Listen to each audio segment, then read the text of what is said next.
आसमान से अचानक एक काली नोटबुक नीचे आ गिरी। हैरानी की बात यह थी कि बारिश की बूंदें भी उससे दूर दूर गिर रही थीं। स्कूल से घर लौटते समय किरा ने यह अजीब दृश्य देखा और तुरंत उस नोटबुक को अपने घर ले आया। लेकिन जब उसने नोटबुक खोली तो अंदर लिखे निर्देश पढ़कर वह हैरान रह गया।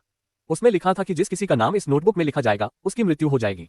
इस अजीब निर्देश को पढ़कर किरा हंस पड़ा। तभी टीवी पर एक हत्या के मामले की खबर चल रही थी।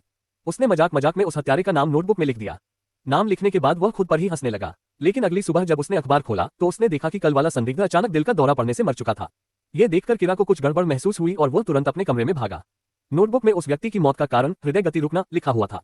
ये जानने के लिए कि यह सिर्फ एक संयोग था या नहीं, उसने इलाके के एक गुंडे जैक को ढूंढ निकाला।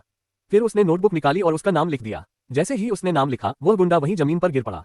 यह देखकर किरा की आंखें फटी की फटी रह गईं। वह घबराकर घर की ओर भागने लगा। तभी उसके सामने एक शिनिगामी आ गया। उसने अपना परिचय रयूक के रूप में दिया, जो इस डेथ नोट का असली मालिक था।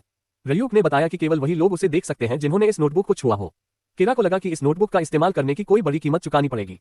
लेकिन रयूक ने कहा कि ऐसा कुछ नहीं है। इंसानों और शिनिगामियों को बस वही मिलता है जिसकी उन्हें जरूरत होती है। इस नोटबुक को इस्तेमाल करने के लिए कोई शर्त नहीं है। ये सुनते ही किरा वहीं जोर जोर